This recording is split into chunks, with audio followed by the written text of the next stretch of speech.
Hey guys, Berzer3 here. I just quickly want to say before this video gets started off that thank you for clicking on it and thank you for watching it. It took me a long time to get this together. This is one of the first videos I've done. But if you do want to get better at Path of Exile and you want to learn some of the tips and tricks I've explained in this video, I highly suggest put this video on in the background and just listen to it as you play. Put it on a second monitor, put it on your phone, Chromecast to the TV, something like that. When I first started learning, I put on a lot of beginner guides and stuff like that, and I tried to take as much of that knowledge and put it together. There's definitely a lot of things to skip, but this video should help you figure out how to learn this stuff on your own. So thank you very much, and hopefully you learned some things. Comments below if you liked it or if you didn't like it, or if you learned something or you're missing something, just let me know and I'll try to help the best I can. Thank you very much and enjoy the video. Hey guys, how you doing? Berzer3 here. Today I want to talk about my Path of Exile beginner guide tips and tricks video. It's currently January 2019. We're about midway through the Betrayal League, so I want to get this out there for people who have come to the game recently or people who in the future do come to the game. There's a lot of things going on in this game, so I just want to try and get some things out there to help people understand better what's going on. I am by no means a master at this game, so take everything you hear with a grain of salt, but hopefully it can help you in some ways. And this video is also designed for people newer to the game. Like I said, I'm not endgame master at this game, but I have come a far way in the game, and I do want to help some people understand better off the bat how to play this game and how to get things going. So thanks for coming here. We'll go over what we're going to talk about after that, and hopefully you enjoy the video. So first things off, we're going to talk about the characters and the passive tree, so you can kind of get a feel for which character you want to choose if you're looking at what kind of build you want to do. After that, the first load in, some things you can do in your options menu to make things visually appealing for you. Then we'll move into skill gems and sockets, which also have to tie in with item mods, currency, and vendor recipes. I separated those two, but they are very much connected, so there is a lot going on between items, skills, and sockets. They are all kind of one big grouping. Next up is item filters, which is a way to visually make items more distinct from other items in the game. And I'm going to talk about my item filter, and there will be links to it in my Discord. That's currently the easiest way for me to have it readily available. You can just go in there, search for item filter, and it'll come up in the B3 channel. Finally, we will go into applications and websites that you can download and or visit to help make things easier for you to understand, such as the Path of Building app, which allows you to shape your builds and visually look at the passive tree and get an idea of what each node will do. So if you want to look at one of the nodes on the passive trees, you can look at it and it'll tell you what stats you'll gain, what stats you'll lose, things like that. Also, websites like PoE Ninja or PoE Trade, pathofexile.com/trade, those are some good sites to help you look at trends in items as far as what's expensive, what's cheap, and trends in currency sales, because some currency gets more expensive and less expensive as the league changes and goes on. So thank you very much and enjoy the video. Let's take a look at the passive tree. The passive tree is the same passive tree for every class in the game. The only thing that changes is where you start on the board, and each character has their own ascendancy class, which has specific to that character passives. But for the basic passive tree that we are looking at right now, we can see that there are tons of different things going on there. There are 3 different sizes passives: the basic passives, which give minor improvements such as 10 intelligence or 10 strength. I like to consider those my traveling nodes, so if I'm trying to get from one half of the board to somewhere specific, I'll take a lot of those traveling nodes early in my build just to help get them out of the way while the levers are coming fast. Next, we have notable passives, which are the medium-sized passives with great notable improvements to the character. And after that, we have keystone passives, which are the big passives, and they can drastically change a way a character is played by making things. There's the totem keystone, which allows you to do no damage on your own, but unlocks the ability to have an extra totem. There are also jewel sockets, which do things in radius or can also just have buffs based on the jewel you put in them. But a lot of threshold jewels are good for those that work well with dexterity or strength, and we will talk about that later when we get to the Path of Building. But just know that the jewel socket passives are also very good to have. And as I said, each character has their own ascendancy passives, with the Scion having a very different way of looking at it, so I don't want to go too much detail into that. Also will be clear later in the video when we look at the Path of Building app. So let's color coordinate the board and make it a little easier to look at. This is how I like to think about the board in my mind. It makes it easier for me to think about what characters I want to choose or where I want to go. I do also want to reiterate that nothing I'm saying here is set in stone, and that nothing is set in stone as far as characters. Any character can use any weapon in the game. Any character can use any passive, any skill. All the things are unlocked for everybody in the current league, and as of the way things are right now. So I just want to put that out there. I don't want people thinking I'm saying that you can't use a bow if you're a witch, or that you can't use wands if you're a marauder. That is not true. You can use anything with anybody. It may not be as effective as other classes would be with it, but you can do it. And the reasons you would possibly do that are to get access to the ascendancy trees, which have specific nodes in there to let you get specific, like I said, shapes of builds to really do different things with. The only requirements or restrictions I can think of are some spells require you to hold wands, some attack spells require you to have a weapon, and some require a bow. You can't use a bow skill with a wand, and you can't use a wand skill with a melee weapon, but there really are very few of the restrictions. That's the only things I can think of off the top of my head. So let's look at the red area of the board, and let's talk about each class based on their base attributes. The red area of the board I like to think of as the strength area. It focuses on strength, focuses on armor, and it focuses on melee damage, while the green area of the board focuses on dexterity, evasion, and projectile damage, and the blue area on the board focuses on intelligence, energy shield, and spells, or elemental damage, if you will. Other than that, you can, like I said, do anything with anybody, and we'll start with the class characters, going from the center of the red area and work our way counterclockwise, just so you know which each character is. The Marauder is the center of the red area. Underneath that is the Duelist, which is the dexterity strength area. Next is the Ranger, which is the dexterity focused. Above that is the Shadow, which is intelligence and dexterity focused, followed up by the Witch, which is all intelligence focused, and then the Templar, which is strength, intelligence focused. So that's going to wrap it up for the passive tree character class part of the guide here. I do want to say I do tend to say spells, and when I mean to say skills sometimes, it's just a bad habit I do.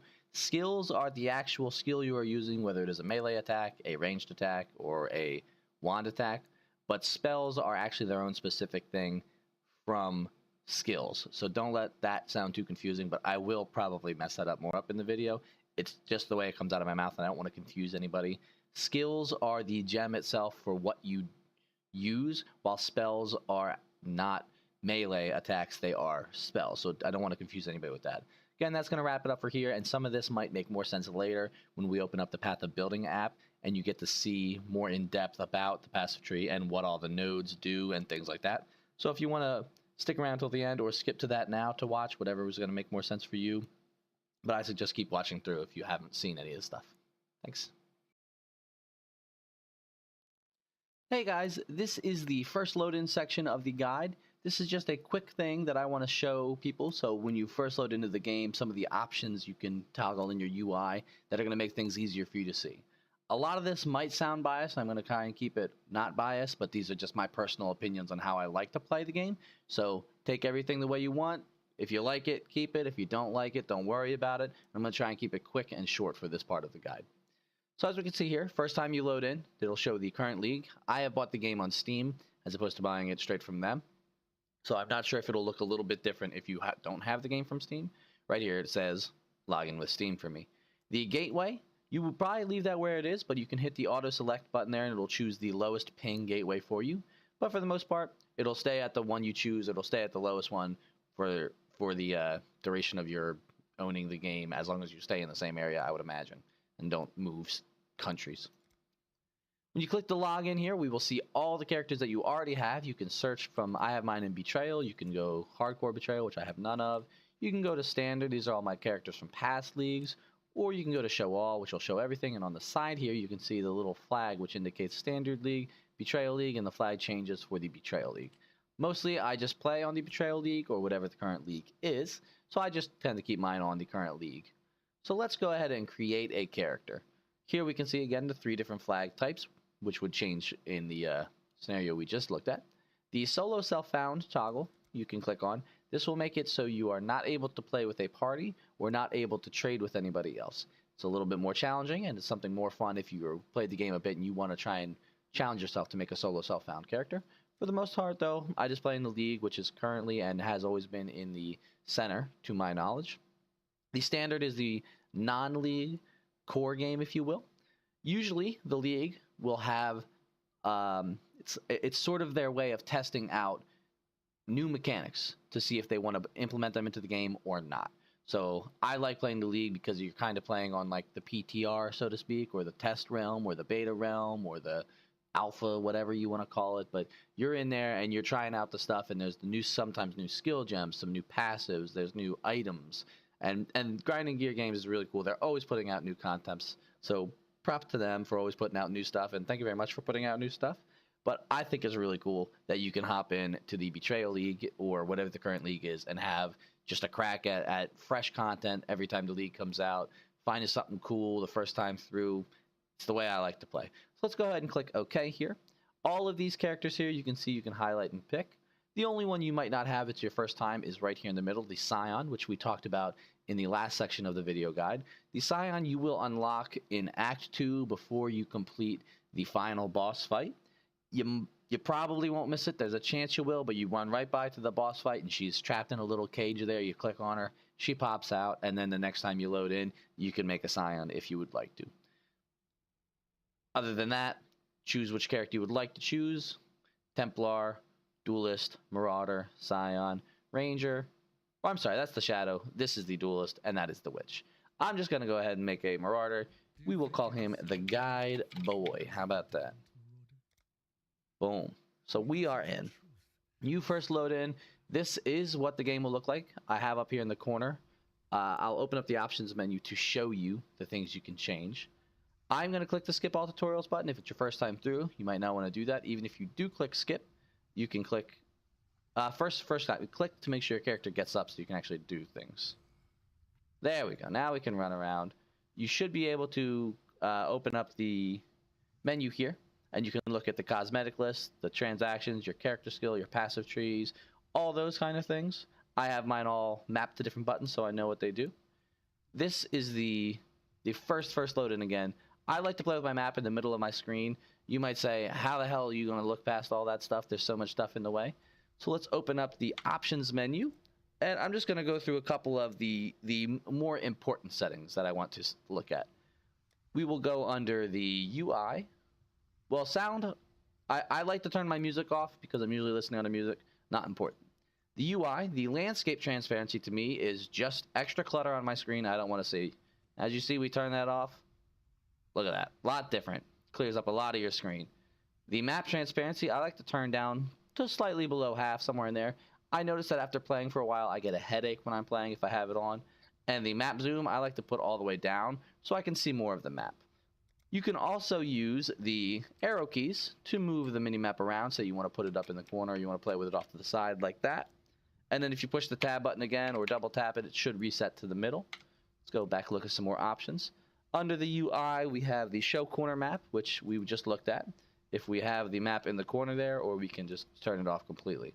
Again, I prefer to have it there in the corner when I pop it up to the corner so I can still kind of see where I'm going.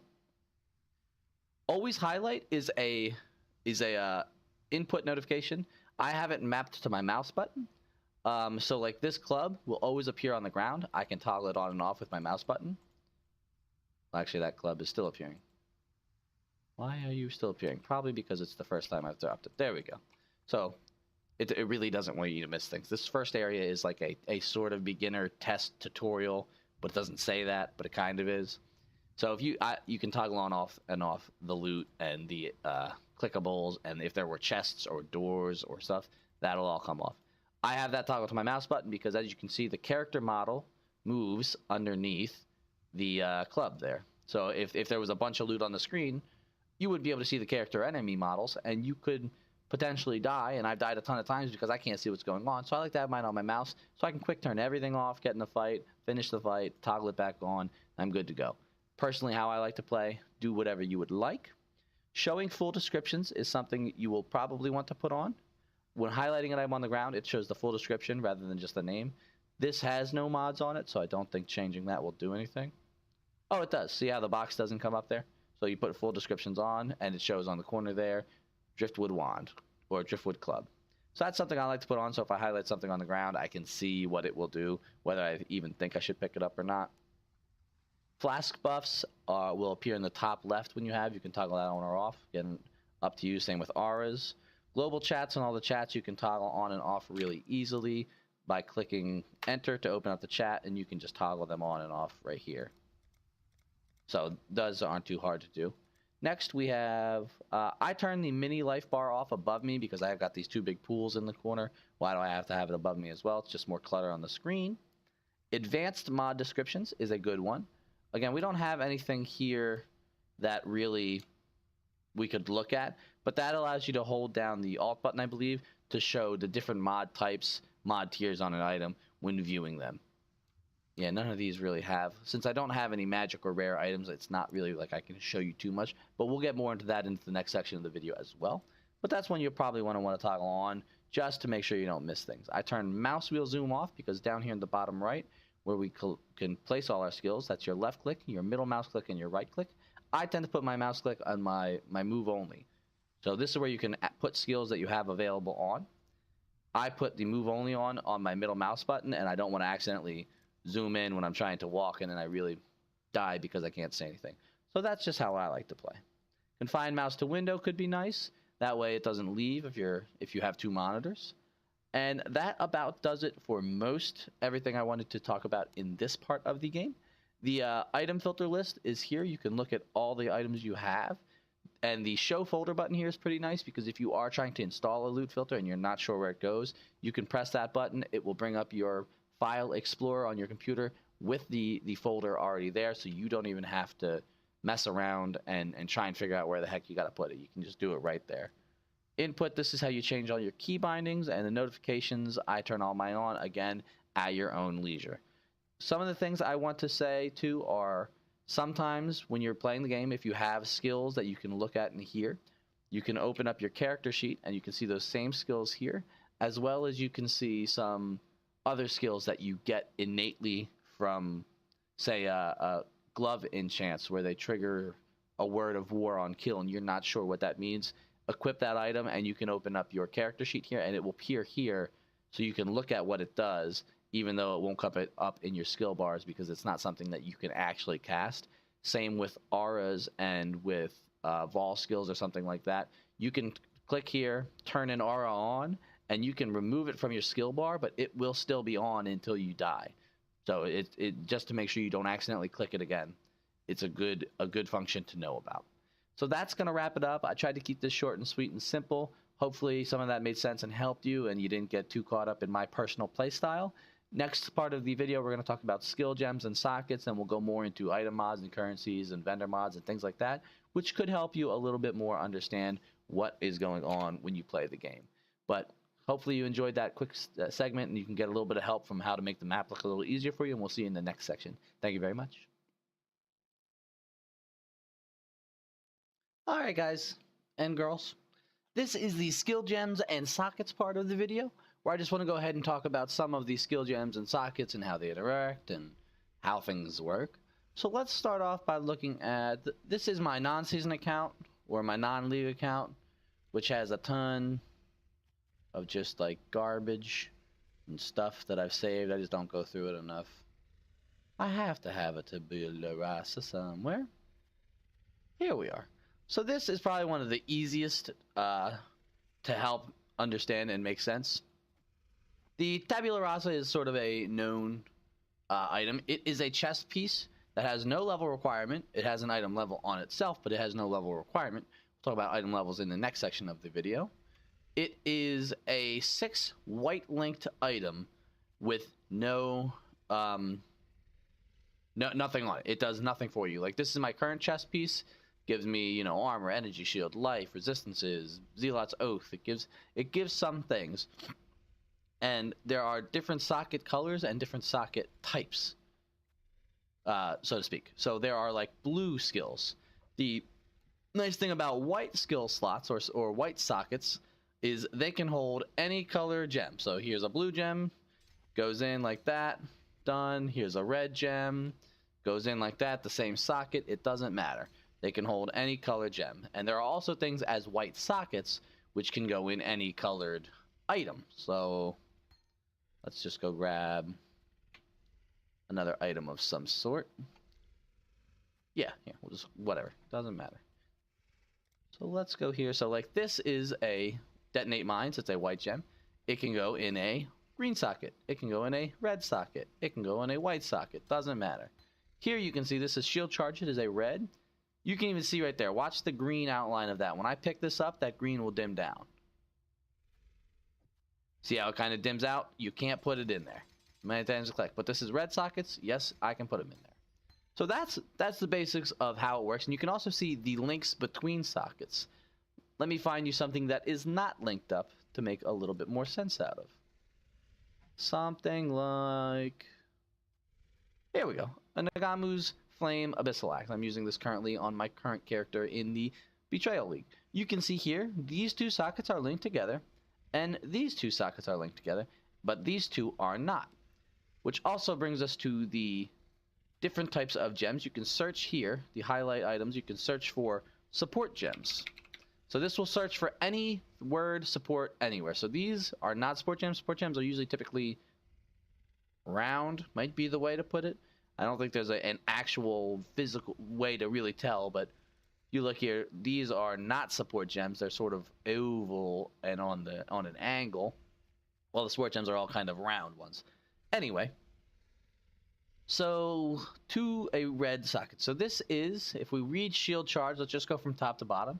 It is an attack, it is an AoE, it is movement, it is melee. Those are the tags on the skill.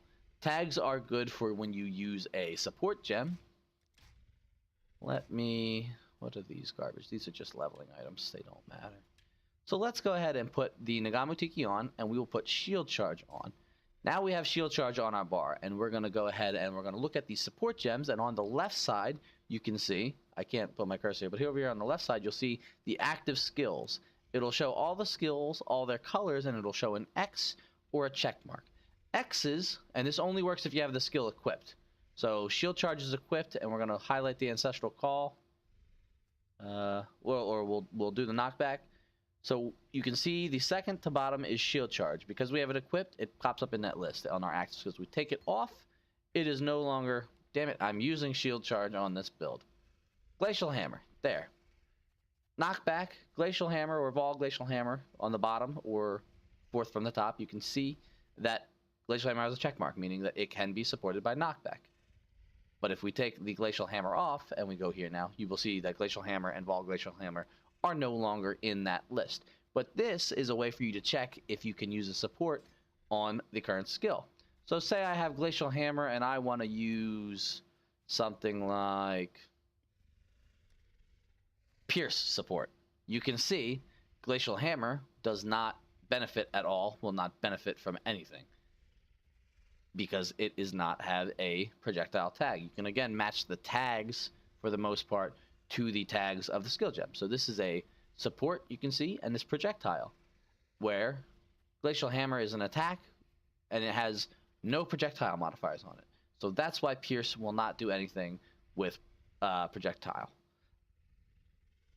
The other thing to note too is the effectiveness of added damage. And added damage would be added damage from any source, to my knowledge. Any source of added damage will have 140% multiplier. So you add 10 damage, it multiplies by 140%, is now 14 damage. The calculations and the way that the game calculates damage is very complicated, but for a rough beginner, more damage is more damage. You can see the Vol Glacial Hammer is the second part underneath here at the bottom. There's Glacial Hammer on the top, and then the Vol version on the bottom has an effectiveness of added damage of 150%. So the Vol Glacial Hammer gets slightly more damage than Glacial Hammer would. Another one is to look at our supports. They have levels on them, and they also have required levels. So the gem itself, a gem can go from level 1 all the way to level 20 naturally without any corruptions or anything weird done to them. And their quality can go from 0 to 20%. Let me find something with quality on it. None of those have quality on them. Let me find you one with quality.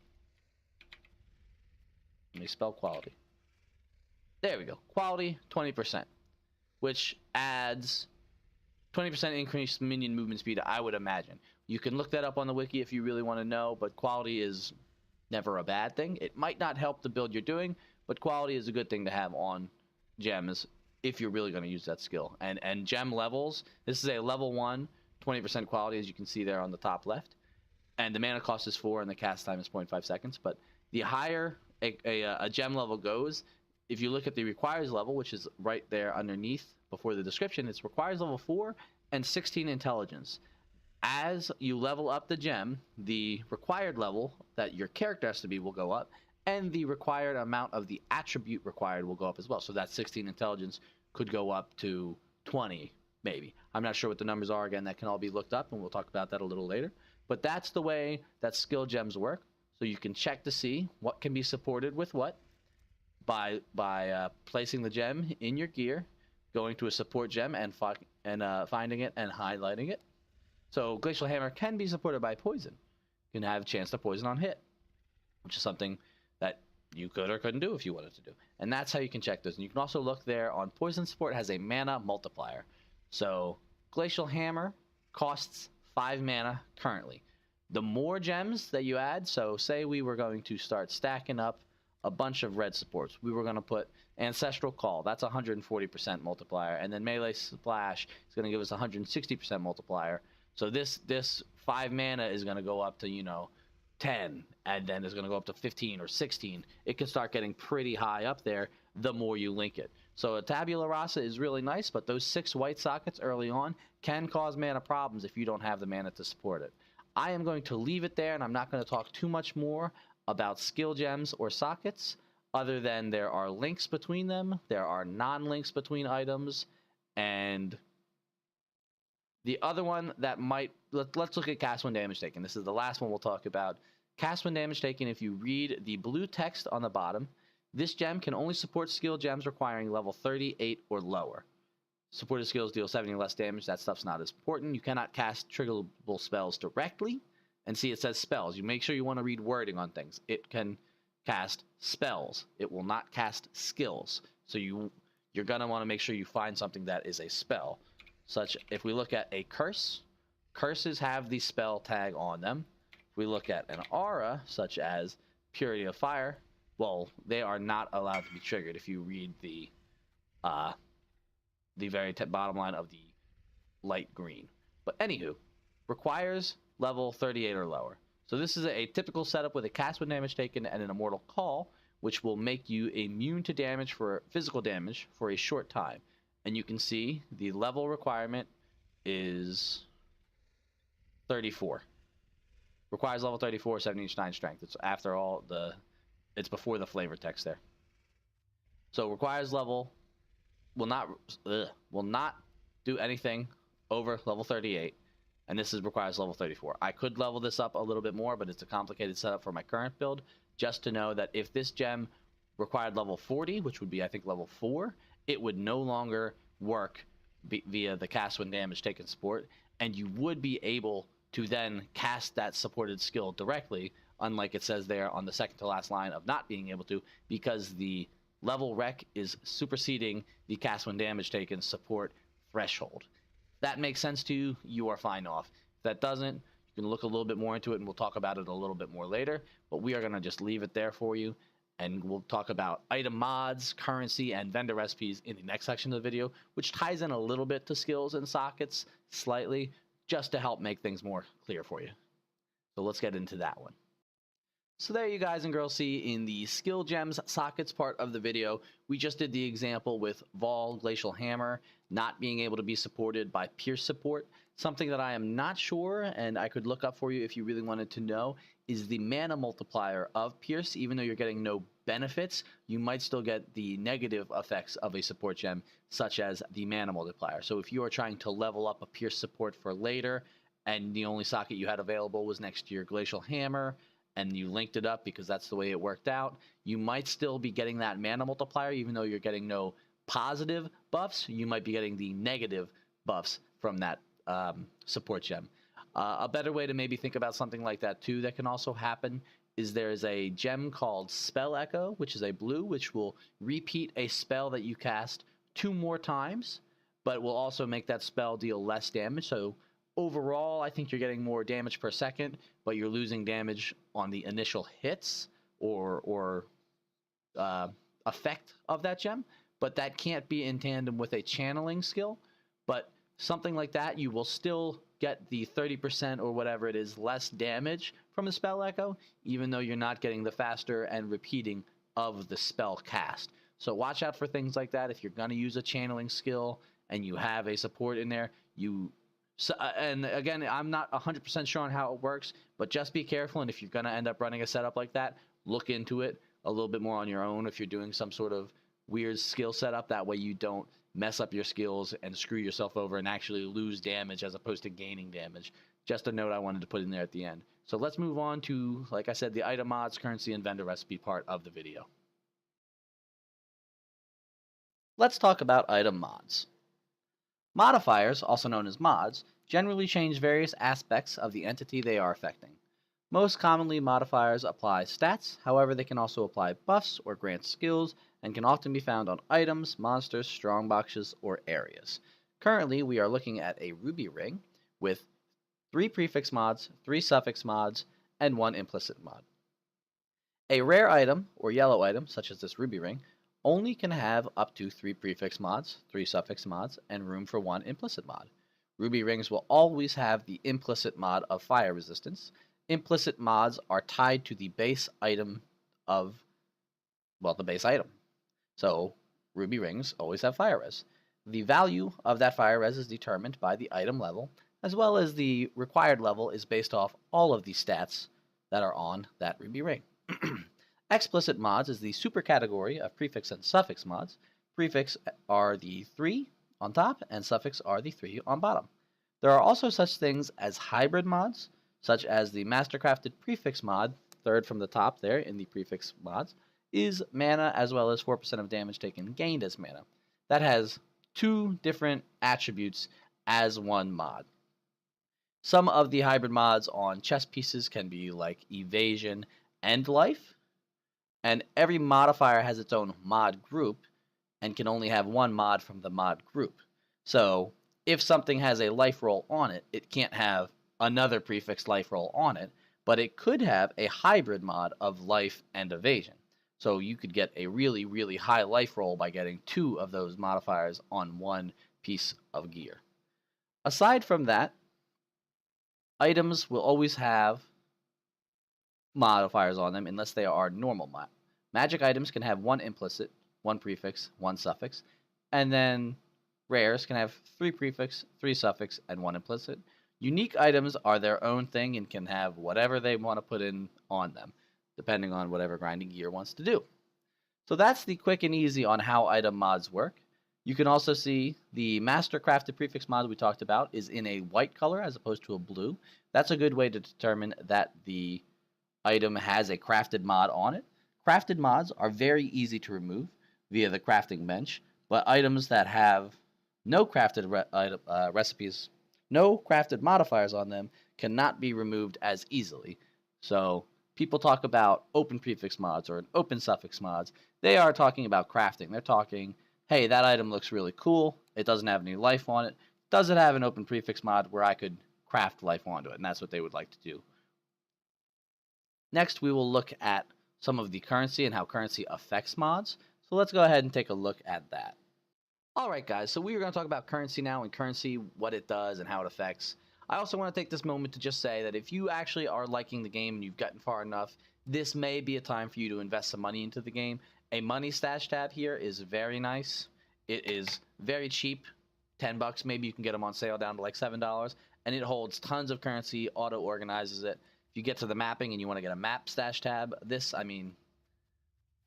look at all these maps I'm holding here. There's tons and tons and tons of maps where it would have taken, this is the size of a stash tab. It would take up multiple stash tabs at that point. Same with divination cards. Here's all the divination cards I own. All these here, they would take tons of time and tons of resource out of my stash if I tried to keep them all organized on my own. So just going to say that real quick. if you think that you like it, this is the time to possibly put some money into getting a couple of these premium stash tabs for you. So, Scrolls of Wisdom, identify an item. Portal Scrolls, create town portals. These ones here we'll talk about, they're pretty good for doing flask crafting.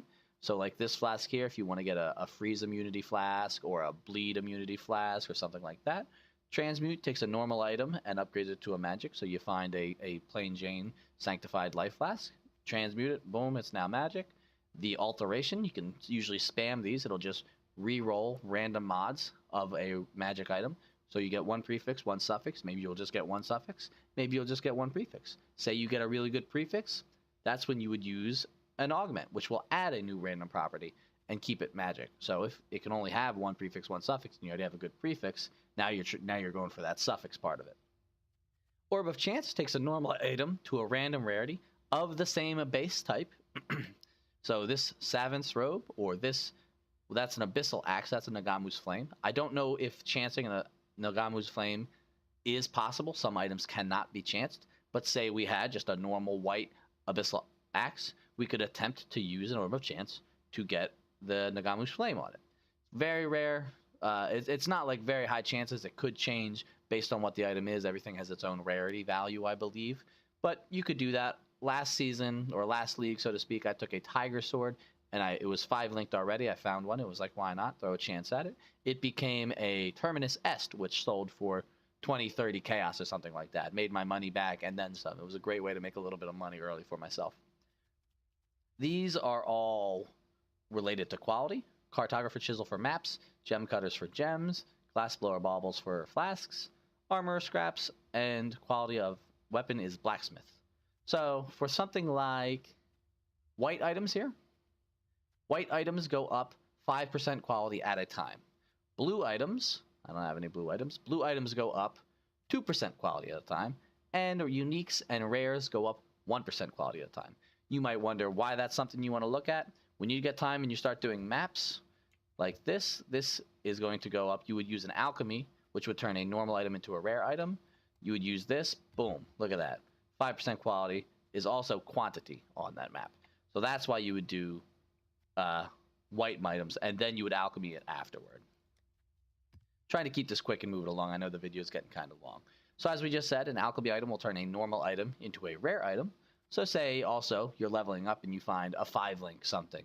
You could throw an alchemy at it, hopefully get lucky, and maybe it would be good for yourself. Something like that. Alchemying maps, late game is really nice.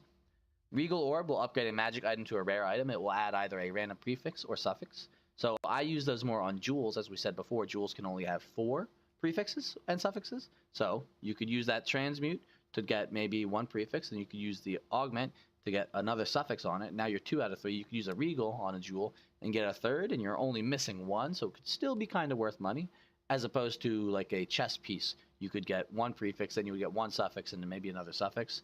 You're still missing 3 mod slots, 3 suffix or 3 explicit mods, if you will. So it's not as useful unless you were going to start Exalt crafting, which is very, very expensive. So if you're watching this video as a new person guide, probably not something you want to do. Chaos Orbs are what I like to call the standard money, or I kind of think of it as like the dollar, because I'm an American. It is what you would buy things from other players with, so to speak. It takes a yellow item and re-rolls it into a completely different yellow item, rare, so to speak. And random mods could have full prefix suffix, could only have a couple. It doesn't necessarily have to do anything. But that's also used on maps, because if you're doing a map, you could end up having a map that reflects 15% physical damage back to you. And if you're in a full physical build, you'll kill yourself the moment you get into a map. So Chaos Orb that a few times until you find a map that you would like with some good quantity on it. Blessed Orbs will randomize the numeric value of an implicit. So this belt here, implicit mod is 25 to 35 strength, and we have 34. I used a few blesseds on it to get that 34 because it was somewhere in the 20s before. That's what blesseds are good for. They're not too uncommon. They're a little more rare than Chaos, I believe, but aren't used as often, so they stack up kind of quickly. Divine Orbs will randomize the numeric values of the random modifiers, so the explicit mods, not the implicit mods. Something like here. So we could randomize. Let's look actually here on the belt again. Something about Divine Orbs to know is it will not change the tier. So that first thing there, the prefix mod, Fecund, I think it says. 90 to 99 max life. Using a Divine Orb will not change it from that value. It will stay between 90 and 99. But not only will it randomize that max life roll, it will randomize the armor, the energy shield, the strength, the cold, and the stun duration. So everything will change on it. Divines, I only try to use on something like this Baron helmet. The only thing on this unique item that could change is the strength. And I wanted to get the max strength roll possible. So I used a few Divine Orbs till I got that perfect strength roll. That's where Divine Orbs are helpful. Jeweler's Orbs reforge the number of sockets on an item. The item level, which we talked about a little bit earlier when we talked about item modifiers, there are minimum requirements for the item level for how many sockets an item can have. I will put a picture right here above us right now that will show us the item level requirement of what it has to be to get what number of sockets. So you can pause there and quick take a look at that. But once you reach late game, they'll be high enough that it won't matter anyway. They'll all be of the high tier. Orb of Fusings, also very good currency, reforge the links between sockets of an item. This can get very, very expensive. A 6-linked item like this, if we go to the crafting bench and we'll just scroll down, here we are. 2-link sockets cost you a fusing. It's probably going to happen. 3 fusing. 4-link sockets, 5 fusing. 5-link sockets is a 1 in 150 chance, and then 6-link sockets is 1 in 1,500 chance. Or this is how you could force craft it, but if you wanted to, click 1,500 times on an item to get that, that's those 6 sockets. This one I found this way. I didn't waste it, but that's how people get 6-socket items. I've gotten lucky. I've gotten 6 sockets in 200 to 300. I also yesterday spent 900 to 1,000 fusings and got nothing for it. So that's the gamble you play, but that's the ratios for it. Chromatics reforge the color of sockets on an item. Melee weapons are more prone to the red colors, like we said before. Projectiles and like one-handed weapons are more prone to red and green, where wands are more prone to blue and staves are more prone to blue and red. You'll kind of learn which ones are prone to what kind of thing. Off colors can be really good, or they can be kind of bad. But if you're using, a lot of red sockets on a bow build, it might be hard to get. You might want to try and get your sockets somewhere else. Let's look here. Parendus coins, you only really use those Cardio Parendus. If you're a new person, don't worry about that. If you've played the game, you know kind of what it is. Silver coins are how you talk to Navali. You can view your prophecies here. Prophecies have a ton of different things they can do. Like here we can do, you'll be ambushed by the Plague Moss followers in one of the following areas. Can be kind of good because they sometimes also have like mini rewards. Sometimes they'll drop a couple fusing orbs or something like that. There's also some really, really rare ones where one of the rare ones is you will 6-link an item with 1 jeweler orb. Not even a fusing. You'll use 1 jeweler and it will 6-link the item. Jeweler's orbs also, like I just was saying, they do change the links between items, but that's not their primary function. So you could theoretically get lucky and 6-link on your own with a jeweler's orb, but it's probably not going to happen. You're more likely going to want to use fusings for that. Scouring orbs remove all modifiers from an item. Regrets will actually give you a regret point on your passive tree here. So this is don't worry about that. Since the league changed over and some passive change, I got a free respec. That's what that was. Vol orbs corrupt an item, modifying it unpredictably. This one could give something 6 white sockets. It could turn your 6-link chest into a rare with 1 socket. So corrupting can be really good. You can totally mess your item though. So if you're new to the game, be careful with that. Not something you just want to throw a whim at. Look up a little bit into it or save them. Sextants go on the map to add properties to things. And there are the white maps, the yellow maps, and then the red maps. Whites are tier 1 through 5, and then the yellows are 6 through 10, and then 11 and up are the red maps currently. And say I did this, you see that red radius that goes around? I would modify the next 3 maps that I entered in that radius. And it could be good. You could get some good stuff that would make maps easier to do, drop some more quantity of rolls, or something like that. So after this, we are going to go ahead and go look at vendor recipes, which I have a couple of things set up right here for us. That way we don't have to spend too much time. And after this, we're also going to move into item filters, because item filters I have my item filter set up, and some people do have their item filter set up to show some of these recipes on the ground when an item drops, so you know immediately if you need to pick it up or not. So let's look here. We go sell an item. This is a 6th link item, whether it's white, rare, whatever. It will sell for 1 divine orb to Navali. To any of the vendors, not Navali. She's just the one I have here. This is a chromatic. It has a blue, green, and red linked socket. It can have more, it can have less, but as long as it's a blue, green, and red linked, you will get 1 chromatic orb for selling it. And this is 6 sockets, not linked, just 6 sockets. That will go for 7 jeweler's orbs, which is a pretty good deal. Jeweler's orbs, you can also, I'll go show in a moment, we can convert items and currency at vendors for a price. So I believe 7 jeweler's orbs. Jeweler's orbs, you get about 2 to 1 roughly. So that's like 3 fusing orbs, if you want to think about it that way. Also note that you can only get 1 of the recipes at a time. So this is a blue, green, red chromatic. Say that this was a red link right here, or a red socket. If we had a red, blue, and green, and it was 6 links, or 6 sockets, you would not get a chromatic and a jeweler's. You would only get the jeweler's. So it does have a range of what it goes for. Let's go ahead and just run to town real quick, and we will talk to the vendors in the last town here, and you can take a peek, and I'll show you what I mean about buying currency for a price from people. So like here, we could go buy a glossbower's bauble for 8 blacksmith whetstones, or an armorer's scrap for a blacksmith, or 3 armorers to 1 blacksmith. You go to this, I think Lonnie has more of them. Yeah, so here a fusing is 4 jewelers. So it's about, so that's 7 jewelers. Okay, so that's like 2 fusings, slightly less than 2. 2 alterations, orb of chance. You know, you could go ahead and look through. I won't bother you with all that stuff. So after that, we are going to go ahead and get into vendor recipes. Oh, a couple other recipes good to know. This is the one I want to tell you. The 2 chaos recipe if you're new to the game. This is how I set my page up. Selling a full gear set. So over here, everything you can wear aside from flasks. Weapon, helm, chest, gloves, you get the idea. Selling a full set of that, unidentified, above level 68, will get you 2 chaos orbs. If you identify the items, you'll get 1 chaos orbs. There's also, if you do them at all 20% quality, you'll get 2 chaos orbs. That one's a little harder to get, not really worth it. I say if you're new to the game, do this. Get yourself a little bit of money early so you can buy some items on the pathofexile.com/trade website or something like that. I set mine up with 2-handed weapons. You can also do a weapon and a shield or 2 one-handed weapons.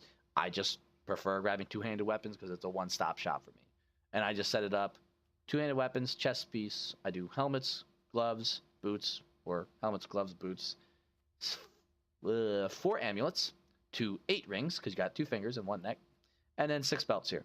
You don't sell them all the time. Obviously, these 3, you only get 3, but I keep a supply of them. And you can hold down Alt to check the item level of items. And if you do those items high enough, if they are, I believe, 75 and over item level, you will get Regal Orbs instead of getting Chaos Orbs, which is also something very nice. But sometimes I prefer Chaos, so you know you get a little bit of both. It's not bad, though. Regal Orbs you can probably sell 1-to-1 for a Chaos or 2-to-1 for a Chaos. And if you're doing maps 75 or higher, you're probably making Chaos elsewhere. So I'm going to leave it at that, and we're going to go ahead and transition into item filters. I'm going to show off my item filter, and we'll get there in just a moment. So let's talk about item filters. This is what the game would look like if you had a huge mob, killed it, and a bunch of items dropped. It's chaotic, it's clustered, it's hard to see, you don't really know what's going on. So I'm going to go ahead and take the same image, and let's look at it with my item filter on. So this is what it would look like with my item filter on. Shows a little bit of better, some beams in there, some colors changed. I like it personally. You can see things a little bit better. You can kind of identify what's what. But the main features there are the beams, nice. So you know if there's something hiding in all the cluster that you can't see, because sometimes it can stack up outside of the screen. Or you can also hear, there's loot sounds. That way, if you know if there's like an exalted orb that dropped, 2 screens away and you got no idea where it is, you have minimap icons as well. So you got minimap icons, you got sounds, and you got beams to help you see more. So I'm going to give an in-game showcase. That way you can see a little bit better visually, and I can describe a couple more of them. And let's get into it. All right, so like I just said, I'm going to go ahead and give a look-see at my item filter a little bit more in-depth. If you like this item filter, there's 3 variants of it. I have the all-show version where it just color coordinates and shows everything that drops. I have the medium strictness one, which is the original one I designed. It just hides some of the lower socketed items. If it has less than 2 sockets and it's not rare, unique, magics, quality, if it's just a normal item with 1 socket, it hides stuff like that. Or if it has less than 3 linked sockets and it's not a rare, unique, or whatever.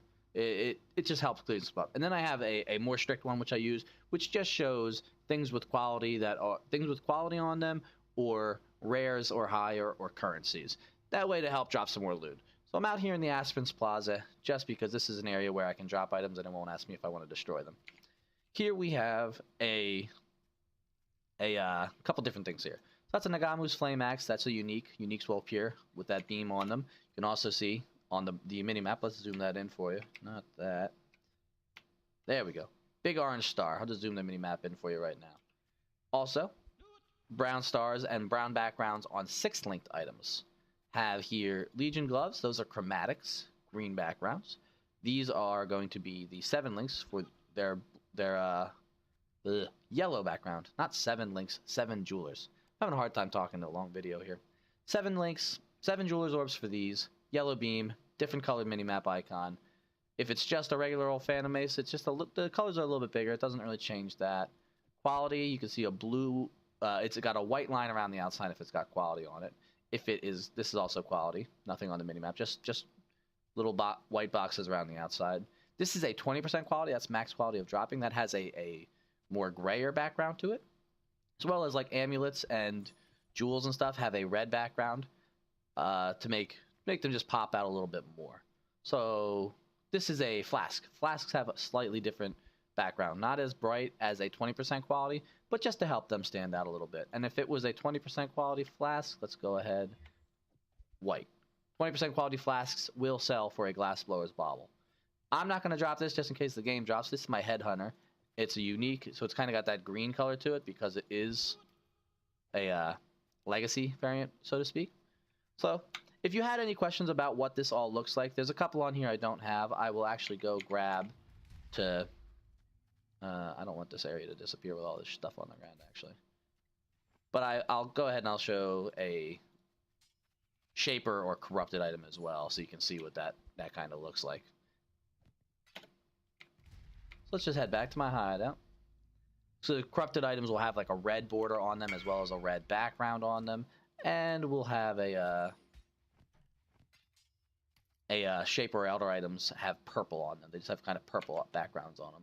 So let's grab one of those and let's grab those boots or something and just use those. So let's take these Legion gloves and we'll just go ahead. We'll alch them and we'll corrupt them. Now they are corrupted. So let's go ahead and just pop out into the Aspens Plaza again so we can drop those. So elder items, again, I use the pyramid. I don't know why. I just kind of was the league of the temple, even though the temple is more corrupt. I just know what that is, as well as corrupt items. You can see have that red line around the outside and a slightly red background. That's how I know they're corrupted. No mini-map icon for corrupted, but there is mini-map icon for the purple elder and or shaper. Elder and shaper come up the same way. To me personally, those are things I want to pick up all the time, as well as like the jeweler orb one has the beam, and I always want to pick those up because it's worth 7 jeweler's orbs either way.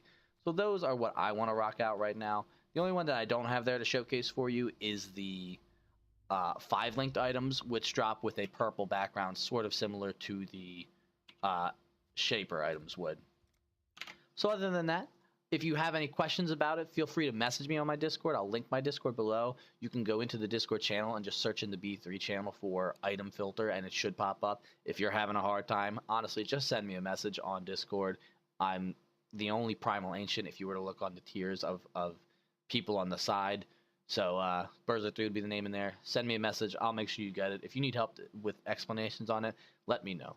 So next I'm just going to move into Path of Building and some of the external websites that we can use to really help just bang out some more things for your build. Thank you, and let's get into it.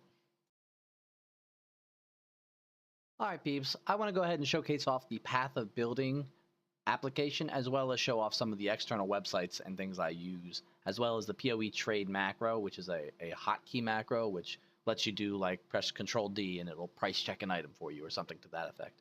First off though, if you want to use Path of Building and you want to import your build from your character, you have to log into your account through the I'm already logged in, and you'll hit the home button on the pathofexile.com site. If you're not logged in and you go through this, it should put you, if you hit my account, it should take you to the login screen. After that, go to privacy settings here and make sure you are unchecked on set profile as private.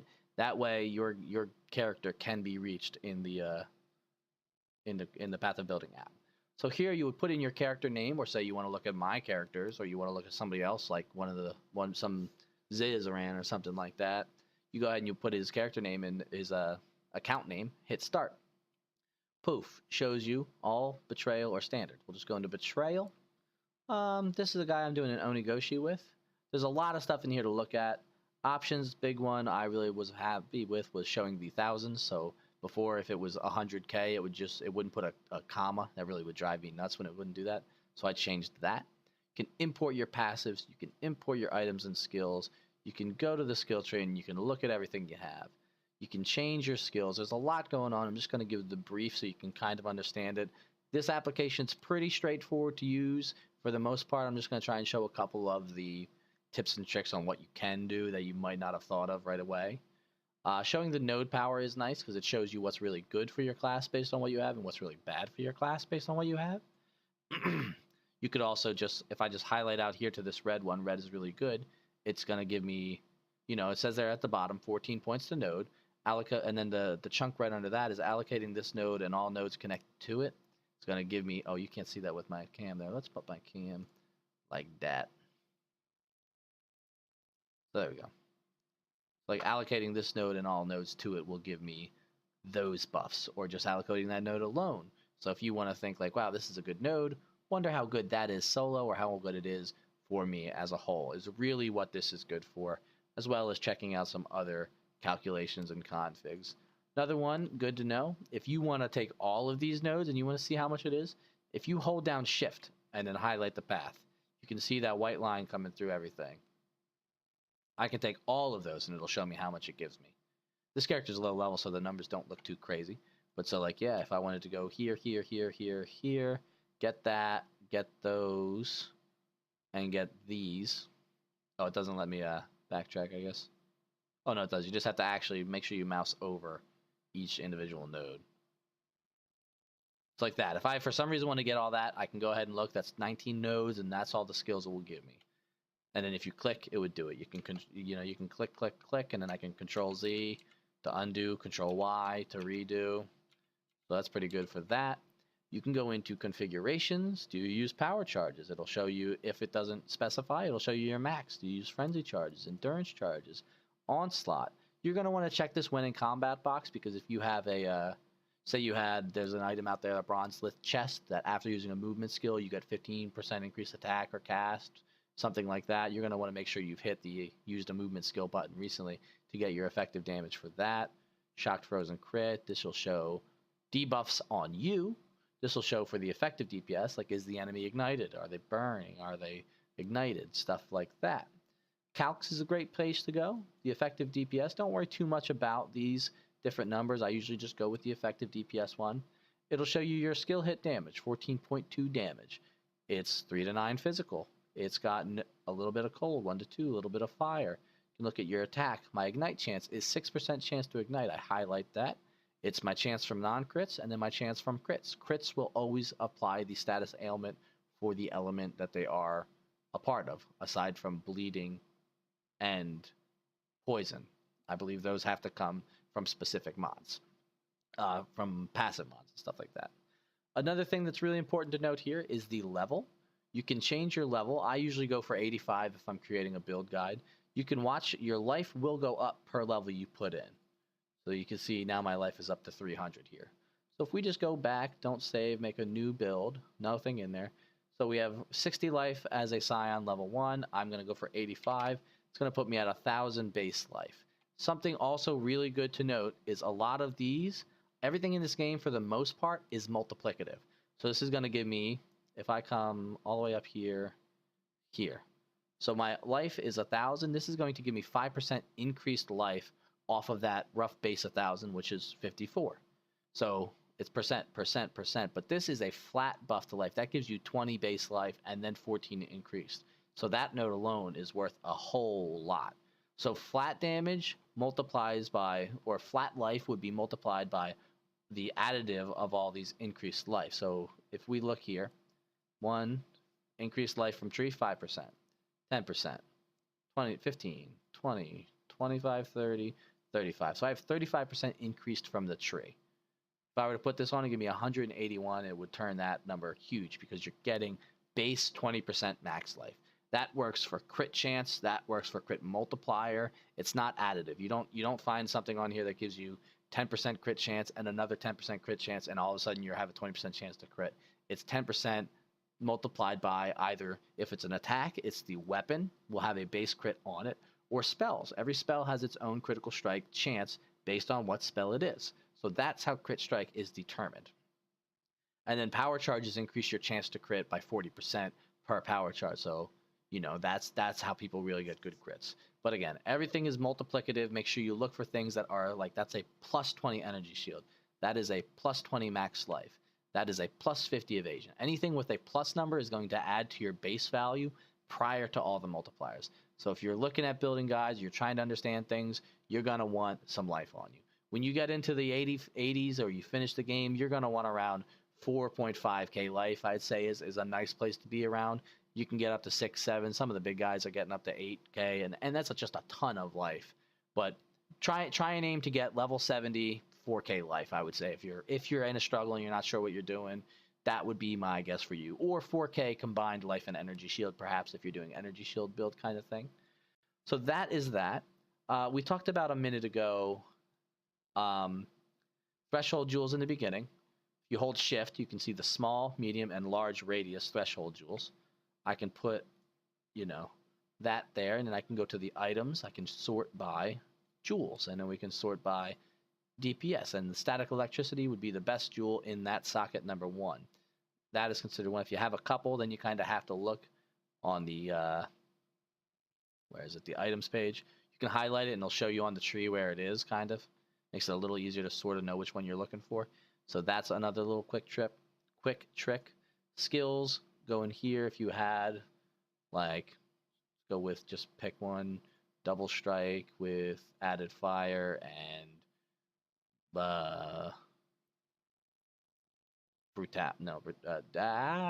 fire pen. There we go. So we're using that. Now we hit the show node power. It's going to show up some of these.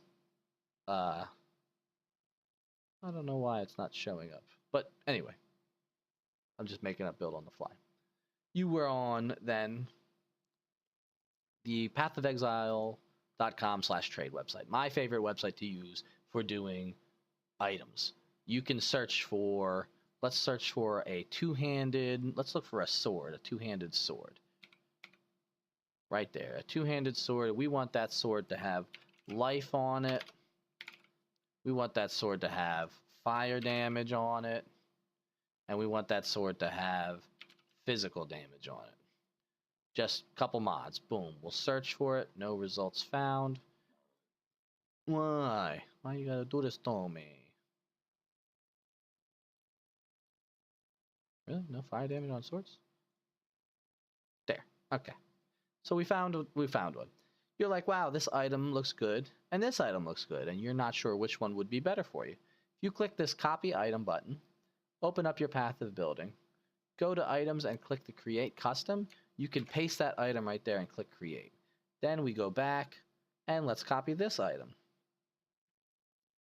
And we go, wow, that one looks good too. We come back in here, we go add to build, we add the last one we did, create custom, paste this one, create, add to build. So we'll put no weapon on right now. We can highlight this one, gives us 5% crit chance, gives us 286 total DPS. We put on this one 245. So this is how you can use path of building to shop and be like, wow, that item looked really cool. Which one of these is going to be better for me effectively? Or say something's, this is twice the money cost. Is it worth it? And you can be like, wow, it does the same amount of damage. Say you like all the stats on this item, you can click the filter item by stats button, and now it has put all of these stats here. So giving you the max life and all this stuff to it. You can uncheck things if you don't want. So you want added fire damage local, like that. You got life and fire damage. So over here it shows the DPS, the physical, the elemental, and you're certain by this stuff you can X out stuff you don't want anymore. So that's the quick way on how to use the pathofexile.com trade. That's one of my favorite websites. The PoE.com/trade uses the same item data from the game, so it's not like one person's getting. It's not like they have different items. It's all the same items from pathofexile.com/trade and PoE.com/trade. I like this one better. It's just the one I use. The Wiki. The Wiki is an incredible, awesome external website, or it's still Path of Exile, but say you want to learn about, we talked about corrupting earlier. Search for Vol Orbs, and you're like, wow, Vol Orbs sound cool. What can they do? It'll tell you here what they can do.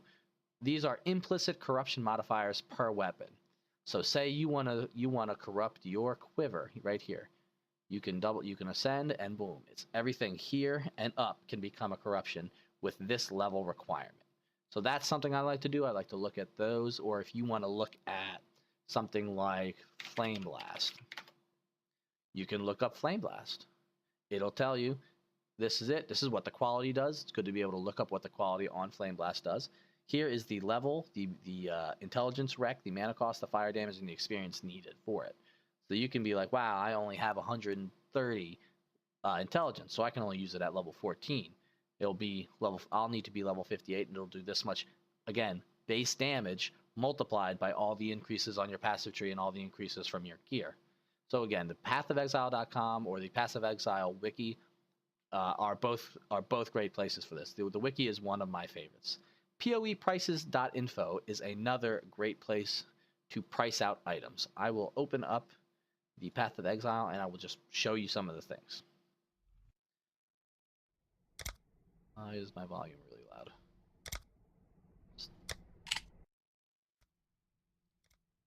I don't know why I have to reset that sometimes, but I do.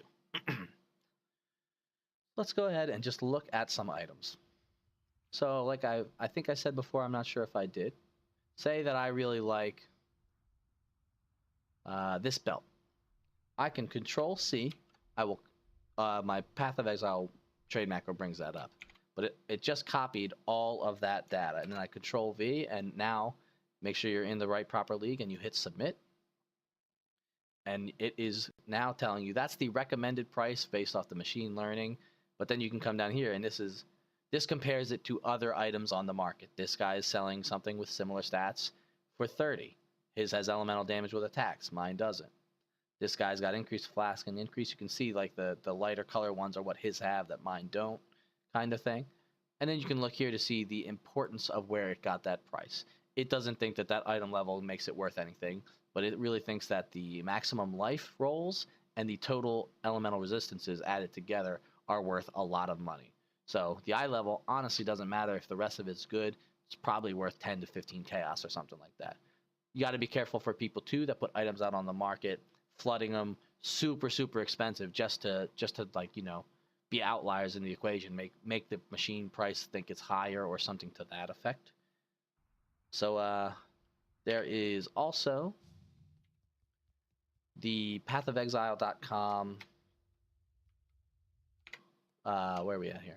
The Ninja, PoE Ninja. That's the other one I want to talk about. PoE Ninja is a great place to look up trends on what's going on.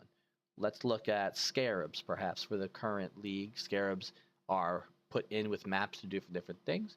You can see the last 7 days, these have gone way up. Polished divination cards have gone up in price right here. Past couple days, they were down to 9 chaos. Now they're up to about 12 chaos. You can see here on the bottom the number value changing. 9 chaos, 12 chaos from the 22nd, 21st, all the way up to there. So the PoE Ninja is really cool for looking at trends. If you've noticed that something you have, you know, you want to play the market. I'm not good at that, so don't take my advice on it. Couple other good websites here. It's gonna get bright. There we go. The pathofexile.com or PoEaffix.net.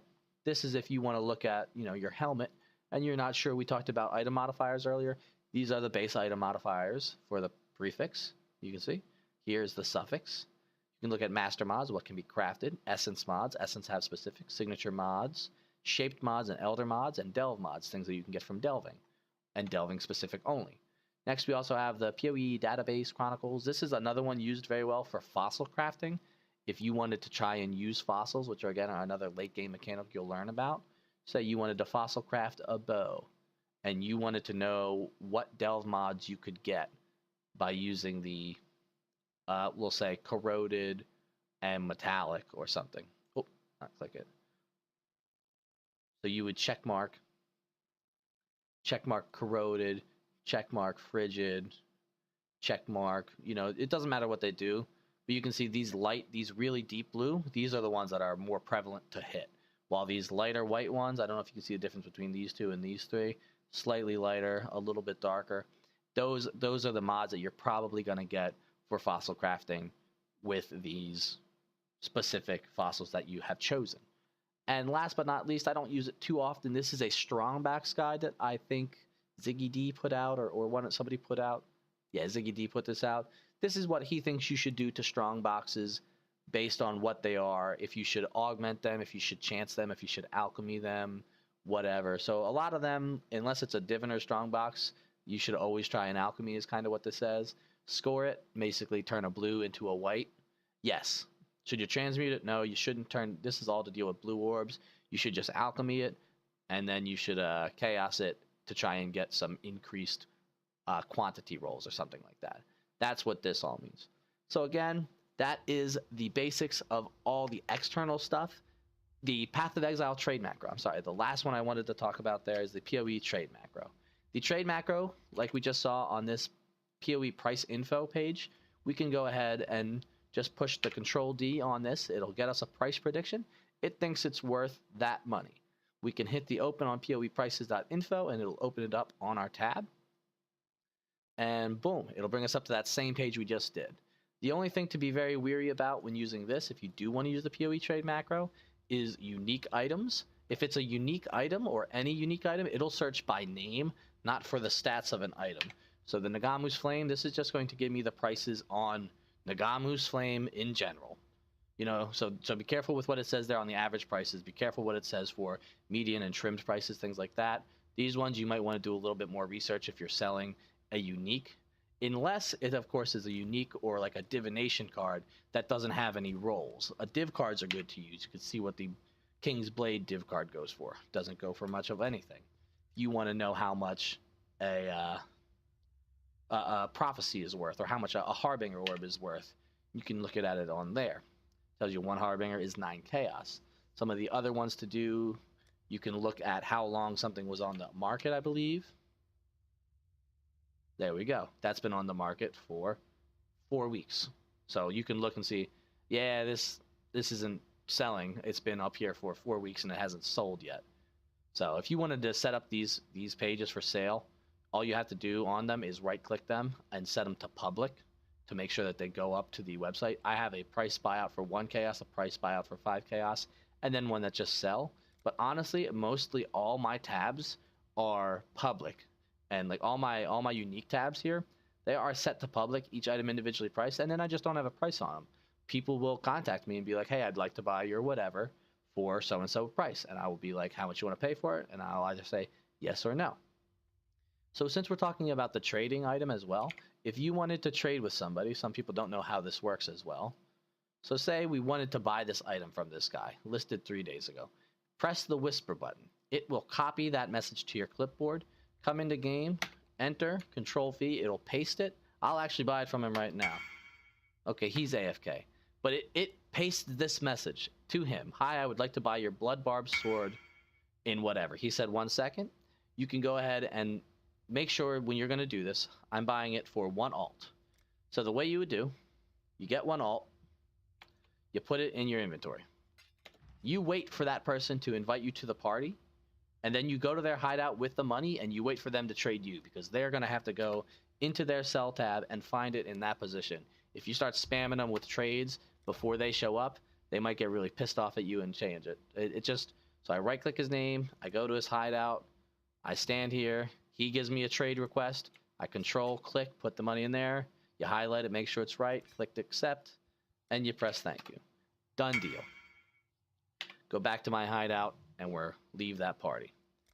So like some people will try to trade and they'll spam you. They'll be like, why aren't you in my hideout?